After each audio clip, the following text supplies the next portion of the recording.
eu não acredito que a gente possa ser colocado fora dessa perspectiva de que eu fui acometido.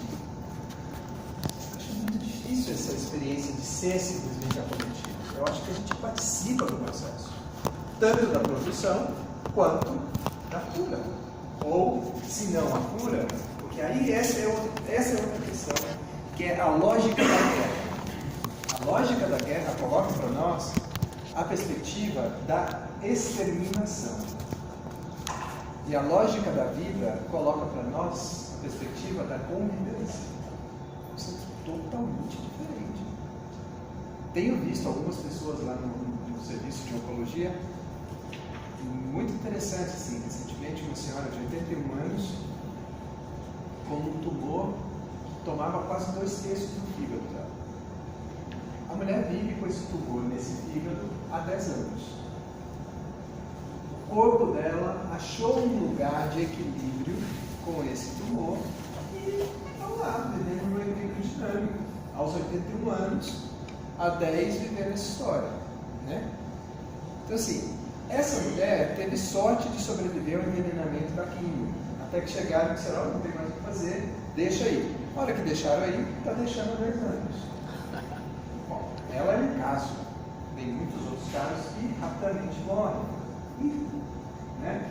Mas o fato é, do meu ponto de vista, a doença é um evento da vida. Não tem um entre nós que não vai experimentar a doença, gente. E não tem um entre nós que, tendo sobrevivido ao evento de adoecimento, não tome isso como referência para a própria vida. Entende? Então, desse ponto de vista, a doença, ela quase que funciona como um ritual de passagem na nossa experiência societária. A gente não lembra, mas nascer deve ser duro pra caramba, gente. Seja ele passando pelo canal, seja ele te arrancando de uma vez do útero. Seja como for, nascer deve ser muito dolorido, né? Eu conto nas memórias, vou achar que eu usei ácido, né? Então, acho que essa perspectiva, sabe? O que era, né? Volto a dizer, eu acho que os dois valores constitutivos da nossa cultura têm sido o medo e a solidariedade, né? O medo que faz com que a gente construa muralhas muito grandes, monte exércitos e se prepare para a guerra de perder, né? E a solidariedade que cria ponte, que cria, sabe, comunicação, que cria o desejo de comunicar e a abertura para receber o que vem do outro lado, né? Acho que são esses dois elementos muito constitutivos da nossa experiência societária, e o problema é que eles pegaram a doença, e acho que o livro é muito rico exatamente nessa perspectiva. Pega a doença como o princípio, fundamentalmente, do medo, e não da solidariedade. Entende? Constrói-se todo um arcabouço de práticas em torno do medo, portanto, em torno da guerra. Então, a história que ele conta é uma história muito interessante, é uma história muito americana, né? Não é uma história do câncer, é uma história do câncer nos Estados Unidos, é uma história do câncer, da guerra contra o câncer nos Estados Unidos, tá certo? E esse nosso colonialismo faz com que esse livro de 700 páginas seja traduzido quase que imediatamente ao seu lançamento nos Estados Unidos, sendo que a gente tem muitas narrativas no Brasil que não conseguem ser publicadas sobre o câncer, né? Então, eu disse que eu queria destruir o livro nesse sentido. Ele é uma leitura encantadora, é ótimo ler, mas então agora vamos ler naquilo que ele não trouxe nas entrevistas, tá certo? Professor, eu concordo com essa visão, com tudo isso. Eu só fiquei com uma dúvida, porque me dá a impressão de que esse trecho, eu lembro desse trecho, eu não estou achando aqui, mas esse trecho, ele não é uma opinião dele, né? Mas é uma leitura dele do contexto que ele via, né? Então, é bem de uma época, assim, bem... Então, assim, eu não sei, esse recorte também... Pode falar. Eu vou usar a sua questão para comentar os trabalhos que foram entregues. A diferença entre uma resenha e um resumo podem não ser as ideias dele, pode ser que ele esteja resumindo a fala de alguém, mas quando você usa e não reflete sobre esse uso, você reproduz o que está usando. Entende? Entende? Não, sim. Então, quer dizer, nos trabalhos de muitos de vocês, poucos fizeram uma resenha, muitos fizeram resumo. Certo? O resumo é resumo. Pegar as principais partes e transformar em resumos. Tá certo? A resenha, você resume criticamente. É uma resenha você crítica. discute com o texto. Não é que você não pode usar o texto, é a diferença entre o que se chama do uso instrumental e do uso crítico. Né? O uso instrumental é pegar aquela ideia e fazer caber como se ela coubesse exatamente. Não cabe. A história do câncer dos Estados Unidos não cabe entre nós. Ainda que as drogas sejam essas, ainda que a gente bote todo o poder, certo? Mas a nossa experiência de adoecimento é muito diferente da doença de adoecimento deles. Como eles lidam com a doença, como nós lidamos com a doença. Né? Nós não tivemos no Brasil ainda, até tem um pouco, esse Hospital do Câncer de Barretos faz um pouco isso, é meio a sociedade do espetáculo. O que essa socialite nova-iorquina fez é a pura sociedade do espetáculo. Ela pegou a doença e fez da guerra à doença um grande espetáculo, que passava pelos políticos, que passava pelos economistas. Então, essa experiência de fazer uma reflexão crítica passa por ler e concordar em parte, discordar em parte. Quando ele não faz essa reflexão, não tem jeito de eu saber se ele concorda ou não. A única coisa que eu sei é que ele reproduz. Então, se ele reproduz, aparentemente é uma reprodução acrítica. Entende? Desse ponto de vista, passa a ser o ponto de vista dele, que ele defende, pelo menos. E a defesa, quase sempre, em geral, ela é ou ingênua ou ideológica. Ou você defende porque você acredita nesse projeto, ou porque você não pensou sobre os efeitos desse projeto.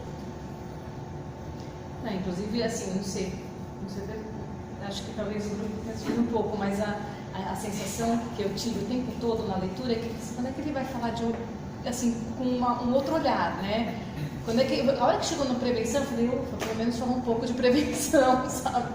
Então você fica naquela expectativa de ele chegar num outro ponto mesmo da abordagem dele, da história, né? Mas ele não faz isso, ele é um escritor muito contemporâneo, muito jovem e muito médico. Né? E muito americanizado. E muito americano, lógico, é isso mesmo. E vale a pena, em algum momento, se vocês tiverem tempo, ler esse livro, que é A Sociedade do Espetáculo, Guy Debord, o nome do autor, foi publicado em 68. Porque todo mundo faz essa referência o tempo inteiro, né? Estamos na Sociedade do Espetáculo. Né? Então, assim, ele constrói o texto como uma experiência do espetáculo. Certo? Até aqui tudo bem? Então vamos. Então aí, na página 15, ele pergunta, né? Em que pé estamos na guerra contra o câncer? É mesmo possível vencer essa guerra? Então, eu estabeleci agora, eles estabeleceram, e nós seguimos estabelecidos, que o evento de qualquer vida deve agora ser tratado como um inimigo que está numa fronteira, que está numa... como chama o buraco? Trincheira. Né? Que está numa trincheira e que precisa ser explodido. Será? Será que o evento de todas as vidas precisa ser mesmo explodido? Será que a gente está abordando certo essa perspectiva? Entende? Bom, os químicos da época da guerra voltaram aos seus laboratórios para inventar novas substâncias destinadas a outras batalhas, e os herdeiros do legado de Ehrlich foram procurar produtos químicos específicos em outra parte. Afinal, o que eles procuravam era uma bala mágica que livrasse o corpo do câncer. Não um gás tóxico que deixasse as vítimas quase mortas, cegas, queimadas ou permanentemente anêmicas. O ato de que suas balas acabariam surgindo dessas mesmas armas químicas parecia uma perversão da afinidade específica, uma distorção macabra do sonho de Ehrlich. Então, não bastasse essa perspectiva, a conduta é construída a partir da experiência da guerra, dos gases e das armas produzidas para a guerra.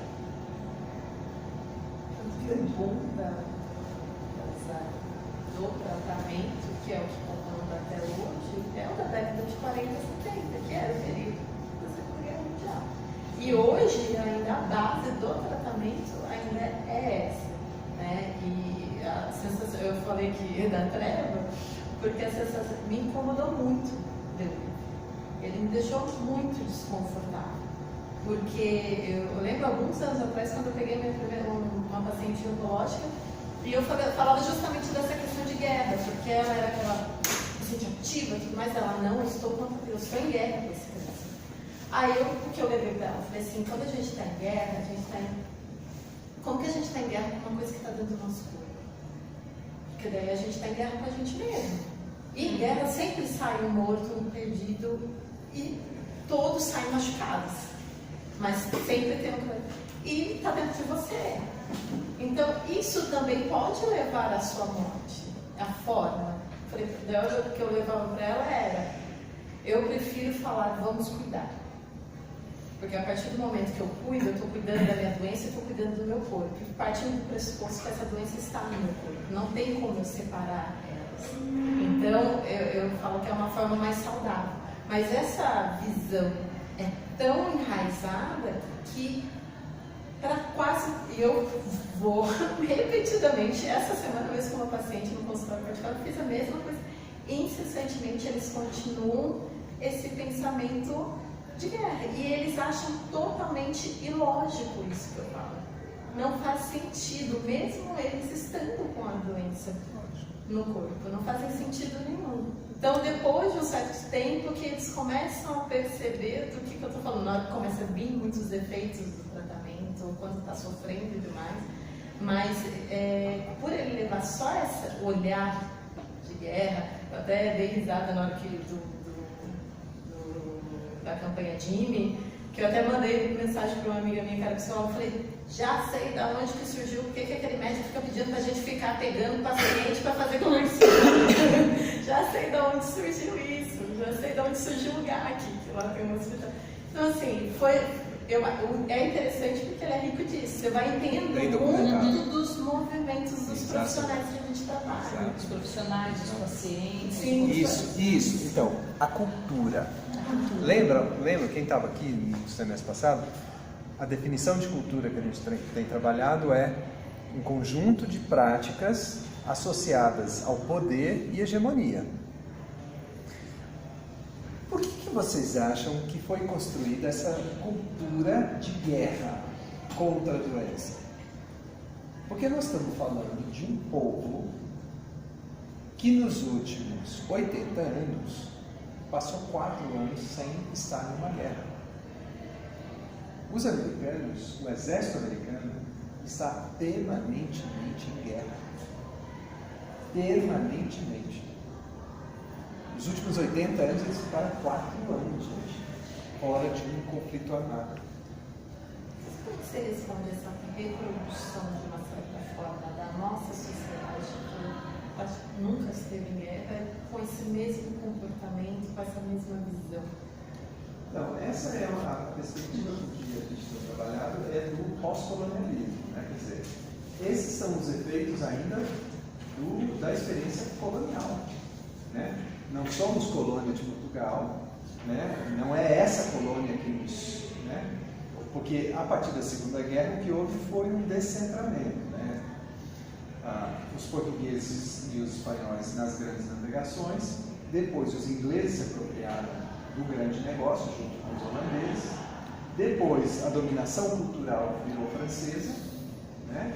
E depois tudo isso, após a Segunda Guerra, foi deslocado para os Estados Unidos.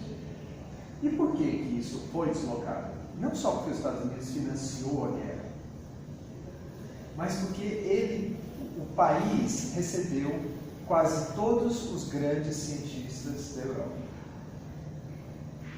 Então, começa um processo de construção de uma cultura assentada em muito dinheiro, na guerra e no conhecimento, e eles passam a ser os novos colonizadores, imperialistas.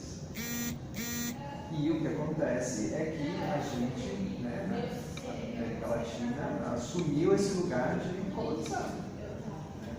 Então, assim, para mim é Bob Marley o tempo inteiro. Né? Emancipate Yourself, que cada um de nós tem a mente escravizada. Né? E é muito escravizada mesmo, é muito dominada. Né? Assim, eu fico falando tudo isso aqui, mas se eu tiver um câncer, vai ser um dilema. É um dilema negar a cultura. Sabe? Por isso, então, eu não fico enchendo o saco de quem não tem que ouvir isso aqui. Eu não fico lá no hospital lá falando, não faça isso. Não adianta falar isso com uma pessoa. É mais ou menos como, né, você traz o pai da criança a hora que está no expulsivo. Aquela sangueira, a mulher enlouquecida, o cara desmaia imediatamente. Né? Ele vê a cena e cai. Aí você usa o direito dele contra ele. Como é que pode querer acompanhante se vai desmaiar toda vez? Não, você cria a situação para ele desmaiar. Então vou eu lá para dentro do serviço para falar, não, está errado. Pior ainda. Mas aqui está certo, aqui a gente tem que falar isso mesmo. Porque eu acho que a gente tem que tentar construir perspectiva de contracultura. Mas para isso a gente tem muito entender. E de qualquer maneira, então, a gente tem que entender que a construção, as práticas, o conjunto de práticas de uma cultura, esse conjunto está associado aos grupos de interesse que mantêm o poder e a ordem. Então, a lógica da guerra, para tratar a doença, serve também, sabe por quê?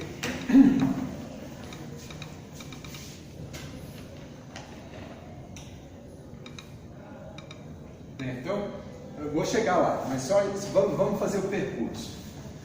Né? Então, o cara deixa, oficial do exército, deixa o exército em 48, tá certo? Deixou o cargo de chefe da unidade de guerra química para se tornar diretor de um dos maiores centros de tratamento do câncer do mundo, ainda hoje, né? Consolidando com isso a conexão entre a guerra química do campo de batalha com a guerra química dentro do hospital. Então, assim, era um especialista em jogar gás mostarda que agora vem para dentro do hospital, tá certo? Jogar gás mostarda nos corpos dos adoecidos. Lógico que com a melhor intenção, mas a melhor intenção pode ser a via mais errada. É disso que eu estou falando.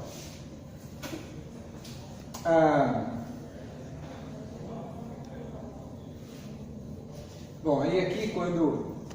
Veja, a guerra precisava de um patrocinador científico de boa fé no meio daqueles publicitários e lobistas. Um médico de verdade que legitimasse os marqueteiros. Então nós não estamos falando de, como é, ideologia ou ignorância. Não, nós não estamos falando de pessoas que ignoravam o projeto. Nós estamos falando de pessoas que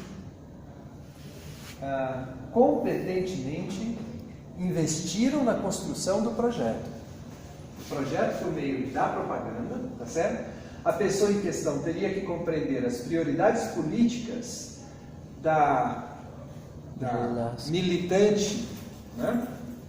Quase por instinto, para em seguida apoiá-los como inquestionável e impecável autoridade científica. Idealmente deveria estar mergulhada na pesquisa do câncer, mas ainda assim disposta a elegir para ocupar a arena nacional O homem capaz de fazer isso tinha nome. Então ele era o eleito, né? Este homem, até recentemente, vivia nas catacumbas do hospital, olhando lâmina, olhando imagem celular. E ele é catapultado desse lugar como o grande mentor dessa guerra. Essa guerra já tinha os seus generais, já tinha os seus exércitos. Ele serviu a ela, tá certo?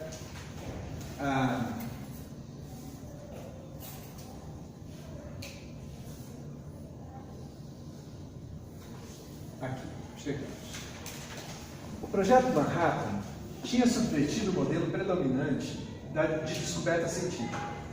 A bomba fora projetada, como disse o Times, em tom de troça, não por professores universitários vedetes andando de um lado para o outro em seus fluides em busca de verdades obscuras, impulsionados pelo simples desejo de satisfazer a curiosidade, mas por uma equipe de elite de pesquisadores despachados para realizar uma missão concreta.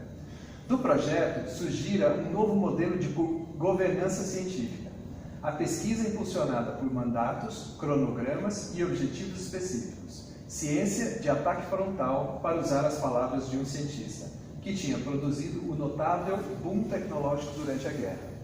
Quem não assistiu, assista esse filme que é brilhante, que é o Projeto Manhattan, que construiu a bomba atômica.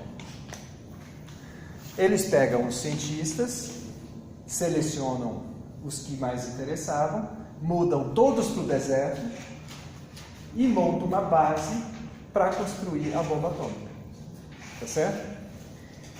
Essa lógica, portanto, aqui ele não fala desse jeito, mas imaginem vocês, um dos países mais belicosos do mundo, se não o mais belicoso do mundo, o exército que mais esteve em guerra ao longo do século XX inteiro. Tá certo? O exército que mais invadiu países ao longo do século XX inteiro. Certo?